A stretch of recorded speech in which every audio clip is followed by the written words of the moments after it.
Hello दोस्तों, कैसे हैं आप लोग। समय आ गया है बेहतर से बेहतरीन बनने का। बीएसएससी इंटर लेवल का एग्ज़ाम अब आपको ज़्यादा दिन इंतज़ार नहीं करना पड़ेगा। आप ये मान के चलें कि नवंबर में आपका यह एग्ज़ाम स्टार्ट होगा और लगभग 1 महीने के आसपास यह एग्ज़ाम चलेगा। लेकिन सिर्फ एग्ज़ाम हो जाने से आपका रिजल्ट नहीं हो जाता है, ये बात तो सही है ना। रिजल्ट लाने के लिए सही रणनीति ज़रूरी है और ये रणनीति आपको अपने लक्ष्य तक पहुंचाएगा। लगातार कोचिंग क्लासेज, लगातार प्रैक्टिस सेट, लगातार टेस्ट, लगातार रिवीजन कर कर के थक गए होंगे आप लोग। अब क्या करें क्या ना करें पता ही नहीं चलता। पहली बात तो ये पता ही नहीं चल रहा है कि एग्ज़ाम कब होगा, क्योंकि यूट्यूब पर और अन्य माध्यम से डेट पर डेट आ रहा है, लेकिन कोई रिजल्ट नहीं निकल रहा है कि एग्ज़ाम होगा ही होगा।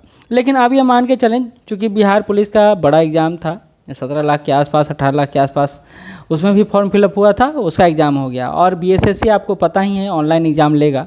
तो अब आपको तैयार हो जाना है, क्योंकि झटका कभी भी लग सकता है। और ये झटका सहने के लिए ना आप में हिम्मत होना चाहिए, आपके पास एक रणनीति होना चाहिए, फुल प्रूफ प्लान होना चाहिए। मैं ये बात करता हूँ कि बिहार में ना जितना लोग पढ़ने पे फोकस हैं, उतना ही रिवीजन और प्रैक्टिस पे फोकस हो जाए तो रिजल्ट 100% होगा। आपका यह एग्ज़ाम ना सिर्फ पेशेंस को चेक कर रहा है, बल्कि आपकी कैपेबिलिटी को भी चेक कर रहा है। तो मैं यह दिल से मानता हूँ कि सिर्फ पढ़ने से रिजल्ट नहीं होता है। पढ़ता तो हर कोई है, रिजल्ट हर किसी का होता है क्या? नहीं ना। बेहतर रणनीति से होता है, और वो बेहतर रणनीति, ज़बरदस्त रणनीति अभी मैं चर्चा करूँगा। बस 5 से 7 मिनट आपका लूँगा, लास्ट में बताते जाइएगा कि आपको ये रणनीति अच्छा लगा या नहीं लगा। फिर से कह रहा हूँ, ज़्यादा बुक नहीं, ज़्यादा मटेरियल नहीं, ज़्यादा यूट्यूब चैनल नहीं, ज़्यादा लोग नहीं, मिनिमाइज कीजिए हर चीज़ को, रिजल्ट आपके टेबल पर होगा। कैसे? तो चलिए आज बुक की बात करेंगे। इसके पहले हम लोग लूसेंट के महत्वपूर्ण टॉपिक कौन कौन हैं जो आपको पढ़ना चाहिए और लगातार उससे प्रश्न बने हैं, उस पर लेकर वीडियो हम लोग करा चुके हैं या बना चुके हैं। तो आप चाहें तो डिस्क्रिप्शन बॉक्स में लिंक उसका दिया हुआ है, जाकर एक बार देख सकते हैं, आपको मज़ा आएगा। ठीक है, तो सिर्फ 4 बुक की बात करेंगे आज। 4 बुक पीटी से पहले चट कर जाना है, यानी रट लेना है, बना लेना है, इतना प्रैक्टिस कर लेना है कि उसके बाद कुछ छूटने ना पाए। लेकिन उससे पहले सिर्फ करने चटने से नहीं काम चलेगा, बल्कि उसको मथना भी पड़ेगा और मक्खन निकालना होगा, बाकी को अलग करना होगा। सबसे पहले बात जीएस का कर लेते हैं, क्योंकि ओवरऑल जीएस की बात किया जाए तो 75 नंबर से के आसपास ही यह स्कोर है। तो 75 नंबर बहुत बड़ा स्कोर है। जीएस के लिए मैं एक बुक बोलता हूँ लूसेंट। ये मैं नहीं बोलता हूँ, हर कोई बोलते हैं, लेकिन लूसेंट के पढ़ने का भी तरीका है। और देखिए, एग्ज़ाम का लेवल थोड़ा बियॉन्ड जा रहा है, आपको इसके अनुसार भी तैयार रहना पड़ेगा। तो अगर लूसेंट के बाद प्रैक्टिस सेट, अब प्रैक्टिस सेट करने के बाद अगर आपको टेस्ट में अच्छा नंबर आ रहा है तो फिर कहीं जाने की ज़रूरत नहीं है। बस ठीक है, उसको रेगुलर करिए, लगातार रिवीजन करिए। लेकिन अगर नंबर नहीं आ रहा है तो आपको एनसीईआरटी सार संग्रह को भी एक बार देख लेना चाहिए, क्योंकि कंपटीशन बढ़ गया ना। आप देख रहे हैं कि 25 लाख के आसपास फॉर्म फिलअप हुआ है, तो कंपटीशन तो बढ़ेगा ना। और ऐसे में आपको तैयार रहना है 60,000 के आसपास रिजल्ट लाने के लिए, है ना। क्योंकि आप जानते ही हैं रिजल्ट का अच्छा खासा, तो 60,000 के आसपास आपको लाना ही चाहिए। चलिए महत्वपूर्ण टॉपिक कवर कर लें जो मैंने बताया है, ऑलरेडी मैं नीचे बता चुका हूँ, वीडियो लिंक डाल दूंगा, आप देख लीजिएगा। लेकिन आपको एक सलाह दूंगा, या ये कहीं एक्सपीरियंस पर बात कर रहा हूँ। बिहार का कोई भी एग्ज़ाम हो ना, बिहार स्पेशल के बिना वो अछूता है। आपको बिहार स्पेशल पर काम करना ही करना पड़ेगा। एक छोटा सा पार्ट सेक्शन आप बिहार स्पेशल का कर लीजिए, बिहार करेंट कर लीजिए। खास करके वो जो जैसे अधिकारी के लेकर हो गए, चाहे मुख्यमंत्री को लेकर हो गया, राज्यपाल को लेकर हो गया, मुख्य सचिव को लेकर हो गया, डीजीपी को लेकर हो गया, ऐसे सेक्शन को कर लीजिए। पंचायत को लेकर हो गया। तो ये सारे बहुत इंपॉर्टेंट टॉपिक हैं जो आपको करना चाहिए। जनगणना को लेकर हो गया, ये सब कर लीजिएगा। ठीक है, मैं बात कर रहा हूँ कि आप जीएस में लूसेंट के अलावा अगर नंबर मार्क नहीं कर पा रहे हैं तो आपको एनसीईआरटी सार संग्रह करना चाहिए, अगर समय बचे तो, ज़बरदस्ती नहीं है। साइंस का सेक्शन आपके लिए बहुत इंपॉर्टेंट है, क्रूशियल रोल अदा कर रहा है। तो लूसेंट का साइंस आपके लिए है, अगर आप उसको पढ़ रहे हैं, ज़बरदस्त पकड़ बना लिए हैं, कहीं जाने की ज़रूरत नहीं है, बस प्रैक्टिस पे उतर जाइए। हाँ, एक बात और कहूँगा, लूसेंट का जो ऑब्जेक्टिव आता है आप उसको भी करते रहना है। नहीं तो मैं एक और बात कहूँगा आपको, घटना चक्र का सीरीज आता है, पूर्वावलोकन, खास करके इतिहास का, विज्ञान का यानी साइंस का, और पॉलिटी का, ये 3 सेक्शन कर सकते हैं आप।